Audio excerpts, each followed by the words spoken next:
Hello students, আমি তোমাদের প্রিয় নীতিশ স্যার জ্ঞানজ্যোতি কোচিং সেন্টারের পক্ষ থেকে তোমাদের প্রত্যেককে জানাই আরো একবার স্বাগত।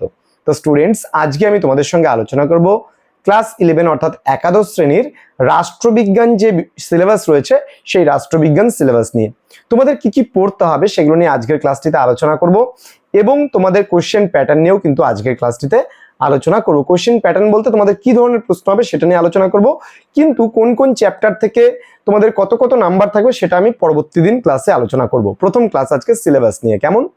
তো যারা এখনো চ্যানেলটিকে সাবস্ক্রাইব করনি, সাবস্ক্রাইব করে পাশে থাকা বেল আইকন অল প্রেস করে দাও, যাতে নেক্সট টাইম থেকে কোনো ভিডিও আপলোড করলে তার নোটিফিকেশন তুমি সবার আগে পেতে পারো। চলো শুরু করছি আজকের ক্লাসটি। এছাড়া অনলাইনে ক্লাস করতে চাইলে আমাদের সঙ্গে যোগাযোগ করতে পারো। ডেসক্রিপশন বক্সে আমাদের নাম্বার দেওয়া আছে, আমাদের নাম্বার 6295916282 নাম্বার এবং 7076398606 নাম্বার। সময় নষ্ট না করে অ্যাডমিশন হয়ে যাও, কারণ আমাদের ক্লাস কিন্তু ইতিমধ্যে শুরু হয়ে গেছে অনলাইনে। ওকে, প্রথম যে আমাদের ইউনিট 1 রয়েছে, টোটাল আমাদের এখানে 6টা চ্যাপ্টার রয়েছে ফার্স্ট সেমিস্টারে। কারণ তোমরা জানো প্রত্যেকেই যে আমাদের কিন্তু ক্লাস 11টাকে দুটো সেমিস্টারে ভাগ করা আছে, ফার্স্ট সেমিস্টার এবং সেকেন্ড সেমিস্টার। ফার্স্ট সেমিস্টারে তোমাদের থাকবে political science, theories and concepts and Indian constitution. Okay, আমি এই যে টপিকটা আছে সেই টপিকটা তোমাদের পুরোপুরি ডিটেলসে বুঝিয়ে দিচ্ছি। মানে যে আমাদের ইউনিট মানে 1 থেকে শুরু করে ইউনিট 6, টোটাল 6টা মানে তোমাদের অধ্যায় রয়েছে। এবার এই 6টা অধ্যায় থেকে তোমাদের কি কি পড়তে হচ্ছে সেগুলো নিয়ে একটু আলোচনা করব। দেখো, প্রথমত আমি যদি বলি unit number 1, nature and scope of political science as a discipline, মানে রাজনৈতিক তত্ত্ব এবং রাষ্ট্রবিজ্ঞান সম্পর্কে আমরা জানবো এবং রাষ্ট্রবিজ্ঞানের প্রকৃতি পরিধি সম্পর্কে আমরা পড়বো। এখানে ডেফিনেশন কাকে বলে, রাষ্ট্রবিজ্ঞান কে কি ডেফিনেশন দিয়েছে সেগুলো আমরা জানবো। নেচার অফ পলিটিক্যাল সায়েন্স, প্রকৃতি রাষ্ট্রবিজ্ঞানের, and scope of political science মানে রাষ্ট্রবিজ্ঞানের পরিধি সম্পর্কেও আমরা পড়বো। ঠিক আছে, ইউনিট নাম্বার 2 বা দ্বিতীয় অধ্যায় আমাদের রয়েছে মানে তোমার ডেফিনেশন অ্যান্ড ক্যারেক্টারিস্টিক্স স্টেটের। স্টেট মানে রাষ্ট্র, রাষ্ট্র কাকে বলে এবং রাষ্ট্রের মূল বৈশিষ্ট্য বা উপাদানগুলি কি কি রয়েছে সেগুলো সম্পর্কে আমরা জানবো। এখানে আমাদের স্টেট চ্যাপ্টারটাকে দুটো ভাগে ভাগ করেছে। একটা ডেফিনেশন অফ স্টেটস অর্থাৎ রাষ্ট্রের যে মানে সংজ্ঞা বা রাষ্ট্র কাকে বলে, কে কে কি সংজ্ঞা দিয়েছেন রাষ্ট্রের, এই সমস্ত জিনিসগুলো আমরা পড়বো। এবং এখানে 2 নম্বর পার্টে যেটা রয়েছে ক্যারেক্টারিস্টিক্স অফ স্টেট অর্থাৎ রাষ্ট্রের যে মানে বৈশিষ্ট্য বা উপাদানগুলো রয়েছে সেগুলো আমরা কিন্তু পড়বো। ইউনিট নাম্বার 3 তে রয়েছে আমাদের সিটিজেনশিপ অর্থাৎ নাগরিকত্ব। এখানে নাগরিকত্ব আমরা ডেফিনেশন পড়বো, মানে কাকে বলে সিটিজেনশিপ, তার মিনিংটা কি রয়েছে, নাগরিকত্ব কাকে বলে। Methods of acquisition of citizenship আমরা পড়বো, মেথডস গুলো কি কি রয়েছে, নাগরিকত্ব অর্জনের পদ্ধতিগুলো কি কি রয়েছে সেগুলো আমরা জানবো।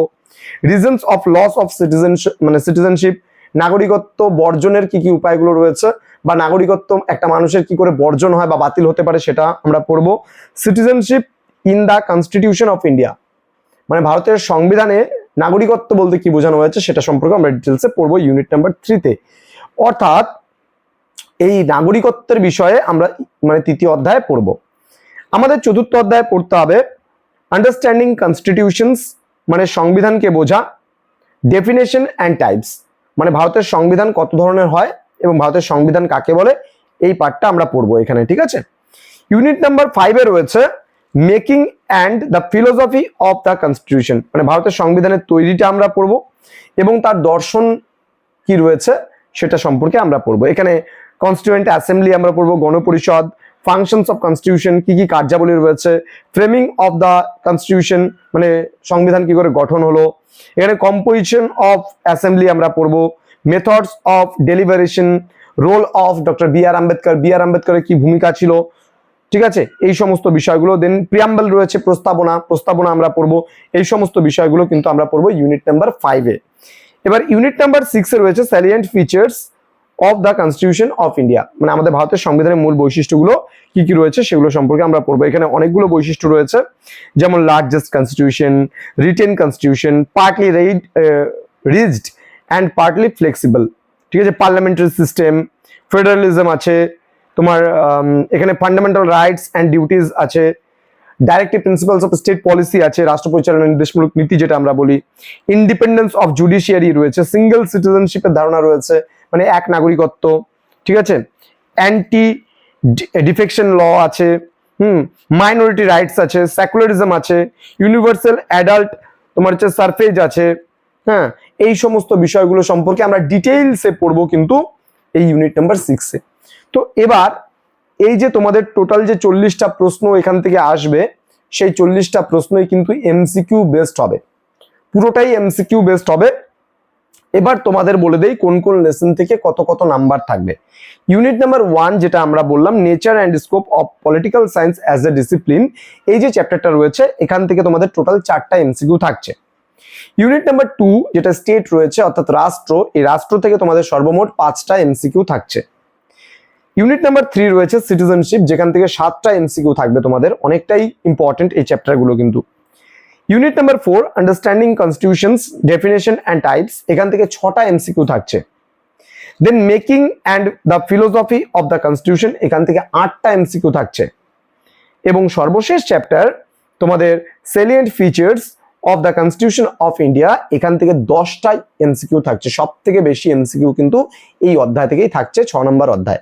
তো আমি বলে দিলাম তোমাদের কোন কোন অধ্যায় থেকে কত কত নাম্বার থাকবে, তোমাদের কি কি পড়তে হবে না পড়তে হবে, ডিটেলসে আলোচনা করলাম। আমরা খুব তাড়াতাড়ি তোমাদের মূল বিষয়বস্তুতে চলে আসব এবং আমাদের বিভিন্ন সাবজেক্টের টিচার রয়েছে আলাদা আলাদা, এবং তারা তোমাদের জন্য যে ক্লাসগুলো আসবে সেই ক্লাসগুলো কিন্তু আগামীতে নেবেন এবং তোমাদেরকে পড়াবেন। তোমরা খুব ভালো করে বিষয়বস্তুগুলোকে পড়ো এবং দেখো আমাদের ক্লাসগুলো রেগুলারলি। বন্ধুদের সঙ্গে ক্লাসটি অবশ্যই শেয়ার করো। নেক্সট ক্লাসগুলো পেতে অবশ্যই চ্যানেলটাকে সাবস্ক্রাইব করে রাখো, কমেন্টস করো তোমাদের আর কোন কোন জিনিসের প্রয়োজন। আমরা খুব তাড়াতাড়ি তোমাদের জন্য বাকি ক্লাসগুলো কিন্তু নিয়ে আসবো। দেখা হচ্ছে পরবর্তী ক্লাস নিয়ে। তোমরা প্রত্যেকে ভালো থেকো, সুস্থ থেকো। Thank you so much, thanks for watching after all, thank you.